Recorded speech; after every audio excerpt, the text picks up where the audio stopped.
कोई नाम रूप कला पृथक रूप से होती नहीं, उसका कोई अस्तित्व नहीं है।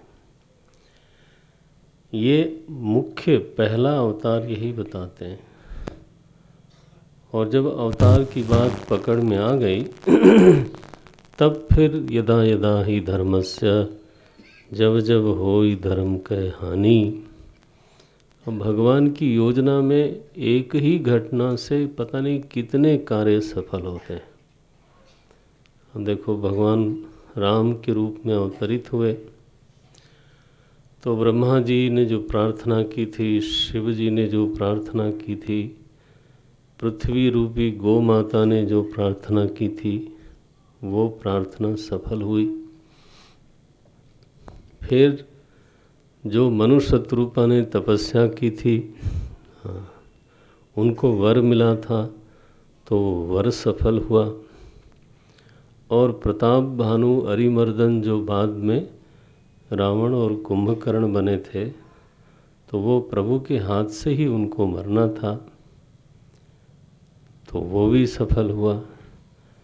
और धर्म की संस्थापना हुई, शबरी की आराधना सफल हुई, सुतीक्ष्ण की भक्ति सफल हुई, भरद्वाज ऋषि की प्रतीक्षा सफल हुई, वाल्मीकि का घोर तप, उनकी साधना सफल हुई। माने घटना एक होती है। आप तो बोलते हो ना, एक तीर में दो निशाने। यहाँ एक तीर में पता नहीं कितने निशाने। एक घटना घटती है और सारी सृष्टि में बहुत कुछ घटता है। अब जो मनुष्य शत्रुपा थे वो इस समय तो अवधपति महाराज दशरथ हैं और शत्रुपा जी कौशल्या हैं। एक बार भूपति मन माही, भई गलानी मोरे सुत नाही। महाराज धर्म धुरंधर हैं। लिखा है, धर्म धुरंधर गुण निधि ज्ञानी। ये दशरथ जी का परिचय। 188 दोहे के ऊपर की पंक्ति है। धर्म धुरंधर गुण निधि ज्ञानी, हृदय भगति मति सारंग पानी। कौसल्यादि नारी प्रिय सब आचरण पुनीत, पति अनुकूल प्रेम दृढ़ हरिपद कमल विनीत। ऐसा तो सुंदर दाम्पत्य है, ऐसा तो सौम्य परिवार है, रहनी है। महाराज दशरथ में एक जो बहुत बड़ी बात थी, उनके शौर्य वीर्य सदाचार के अलावा उनके जैसा गुरु भक्त जो है ना, बड़ा दुर्लभ है, बहुत दुर्लभ है। तो सदगुरु की आज्ञा में रहना ये उनका नियम है। अब वो आज्ञा चाहे जितनी भी कठोर भी हो जाए तो मानते हैं कि इसी में हमारा भला है, इसी में हमारा कल्याण है। तो बहुत दिन हो गए, चौथापन आने लगा, उनको संतान नहीं थी तो ग्लानि हुई मन में। ग्लानि हुई तो कहाँ गए? तांत्रिक के पास नहीं गए। गुरु गृह गयो तुरत मही पाला। वो आश्रय भाव वहीं पर है। वशिष्ठ जी के आश्रम में तो महाराज दशरथ पहुँचे हैं। चरण लाग करी विनय विशाला, तो प्रणिपात किया, विनय किया और केवल दुख नहीं सुनाया। जरा इस पर ध्यान देना। लिखा है, निज दुख सुख सब गुर ही सुनायऊ। अपना सुख भी बताया। जाके केवल व्यथा कथा करना ये ठीक नहीं होता है। जो हमारे जीवन में सौभाग्य घटा है, अनुकूलता आई है, सुख आया है, वो भी निवेदन करना है। गुरु के सामने बिल्कुल पारदर्शी। You have to become transparent, बालवत, है ना। कोई चातुर्य नहीं ऐसा। तो बोलते हैं निज दुख सुख सब कह सब गुरहि सुनायो, कही वशिष्ठ कही वशिष्ठ बहु विधि समुझायो, धरहु धीर। वशिष्ठ जी कहते हैं धीरज रखो, धीरज। एक नहीं 4 पुत्र होने वाले हैं तुमको, उसके लिए मैं यज्ञ कराऊंगा। वो वशिष्ठ जी स्वयं भी इतने बड़े विद्वान थे, लेकिन शायद उस समय भी किसी किसी विद्या में किसी किसी का विशेष ज्ञान था। तो पुत्रेष्टि यज्ञ में श्रृंगी ऋषि का विशेश ज्ञान था। वो श्रृंगवेरपुर पास में ही है प्रयागराज के, वहाँ से उनको बुलाया गया। उन्होंने यज्ञ किया और अग्नि देवता स्वयं चरु लेकर के प्रकट हुए। और जैसा कि प्रातःकाल निवेदन किया था, रानियों में उन्होंने बांटा, सभी ने गर्भ धारण किया। परमात्मा जगनिवास है, लिखा है 191 दोहे में, जगनिवास प्रभु प्रगटे। वो केवल कौशल्या जी के गर्भ में नहीं, वो तो जगनिवास है।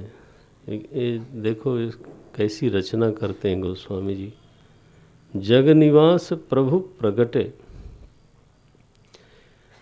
इसके लिए जो क्लासिकल शास्त्रीय दृष्टांत है वो होता है कि जैसे अग्नि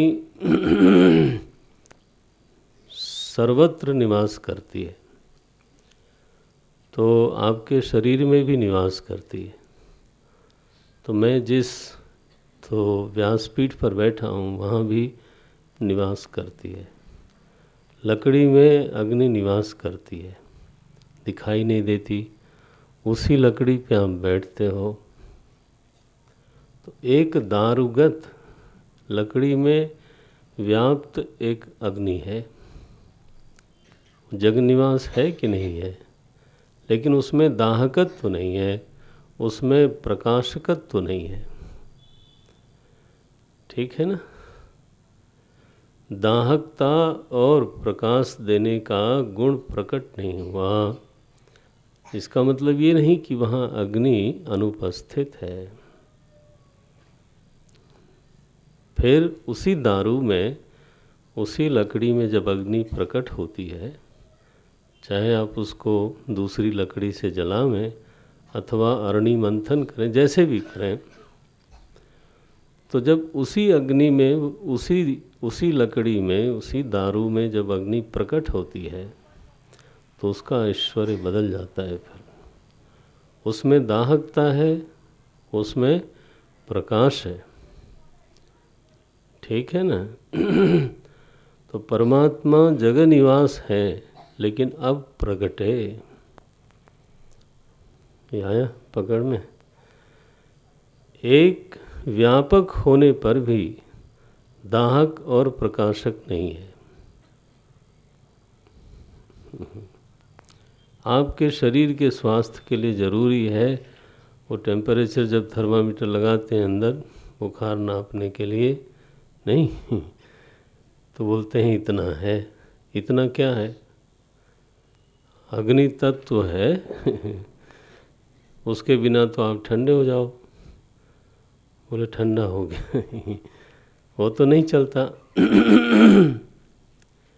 गर्मी सभी में है। जीवन का सामान्य रंग ढंग चलाने के लिए तो अग्नि की तो सभी में ज़रूरत है, लेकिन फिर एक अवतारी अग्नि भी है। मेरे ख्याल से एम आई क्लियर? एक व्यापक अग्नि है और एक अवतारी अग्नि है, एक देशीय अग्नि है। एक देश में है, एक काल में है, एक रूप में है वो भी अग्नि, और पहले भी अग्नि ही थी, लेकिन दोनों के प्रभाव में है ना भेद है। सर्वदेशीय अग्नि और एक देशीय अग्नि, दोनों अग्नि है। एक की उत्पत्ति है और लय है, क्योंकि अग्नि बुझेगी। इसी तरह से परमात्मा जगनिवास है, लेकिन उनका जन्म होगा और लीला का स्मरण भी होगा। तो यह जो अवतार और स्मरण की लीला है, ध्यान रखना, ये लीला है मालिक की। भक्ति की भाषा में लीला कहते हैं, और जब थोड़ा सा वेदांत की भाषा बोलते हैं, गोस्वामी जी ने भी लिखा, भागवत में भी आया, तब माया मनुष्यम बोलते हैं सीधे सीधे। सुंदर कांड में मंगलाचरण में गोस्वामी जी ने कहा माया मनुष्यम हरिम और लक्ष्मण जी को भी माया मनुष्य कहा अरण्य कांड में। माया मानस रूपिणौ रघुवरौ, ऐसा द्विवचन बोलते हैं, माया मानुष रूपिणौ रघुवरौ। तो माया मानुष, और भागवत में भी माया मनुष्यम कहा। तो इसलिए लीला विग्रह धारण करते हैं, लेकिन उसमें प्रभाव विशेष है। पहला प्रभाव तो यही हुआ कि प्रभु जब भूमिष्ठ होना चाहते हैं, गर्भस्थ से भूमिष्ठ होना चाहते हैं, तब जो प्रकृति ने श्रृंगार किया, प्रकृति में जो शुद्धिकरण हुआ, देखिए क्या लिखते हैं। एक तो चैत्र मास है, बसंत ऋतु चल रही है। मध्य दिवस अति शीतन घामा, पावन काल लोक विश्रामा। शीतल वायु शुद्धि है। काल शुद्धि पहले बताई, अब वायु शुद्धि बताते हैं। शीतल मंद सुरभि बह बाऊ, अब मन शुद्धि बताते हैं। हर्षित सुर संतन मन चाऊ, बन कुसुमित गिरिगन मनियारा। स्रवहि सकल सरिता अमृत धारा। ये जल शुद्धि है। तो वायु शुद्धि, काल शुद्धि, मन शुद्धि और जल शुद्धि। मैंने निवेदन किया था कि अवतार के पहले पर्यावरण का क्या हाल होता है, और अवतार होने के समय ही ये शुद्ध हो गया। आप कृष्ण अवतार पढ़ना भागवत जी में, वहाँ भी बिल्कुल वही प्रक्रिया है।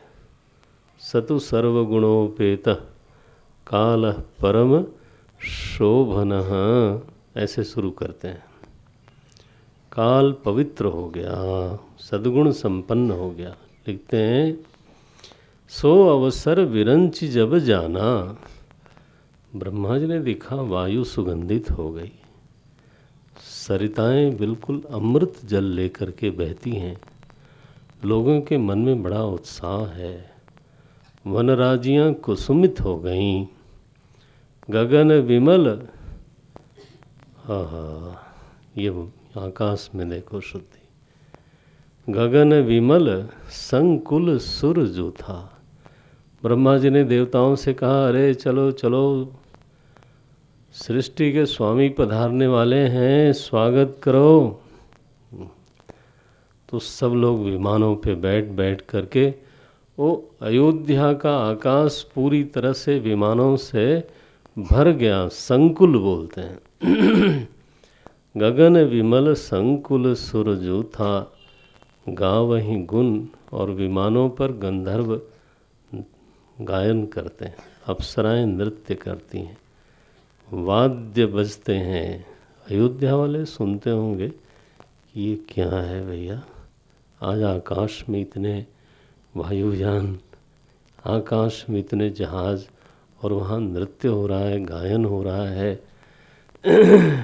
तो मृदंग की थाप सुनाई देती है। अब ये बाद में आया तबला। हाँ, हमारा मूल जो था, ताल का जो स्रोत था, वो मृदंग था। अब ये बाहर से आया, जब बाहर से लोग आए तो उनकी संस्कृति भी आई। मुझे तो विनोद विनोद में किसी ने ऐसे भी समझाया था, विनोद में, लेकिन मुझे मालूम नहीं प्रामाणिक है कि नहीं।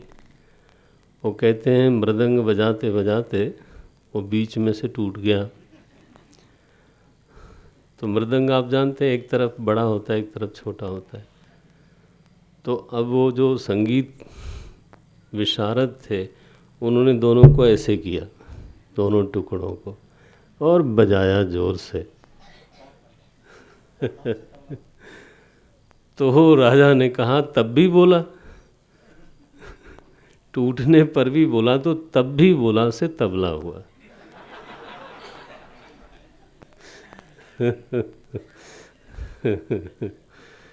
ये तब भी बोला। तो फिर तो ये बहुत प्रसिद्ध हो गया। देखो आज के समय में तो बहुत ही मधुर वाद्य है।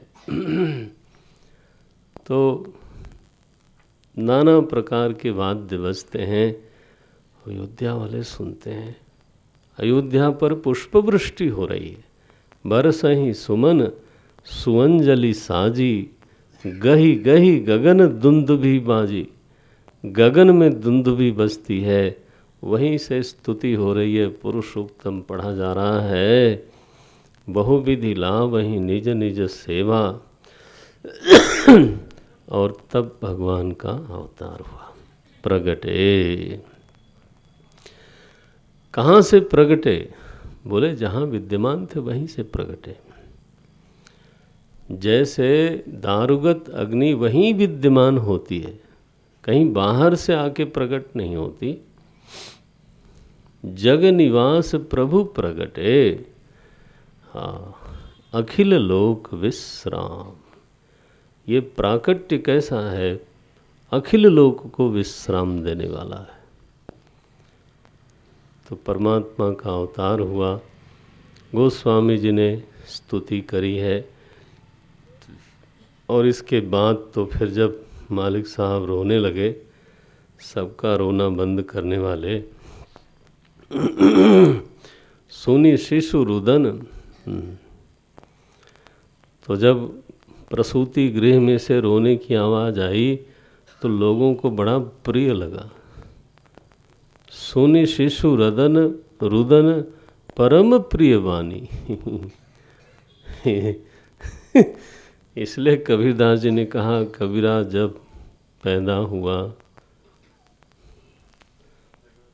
तो जग हंसे हम रोए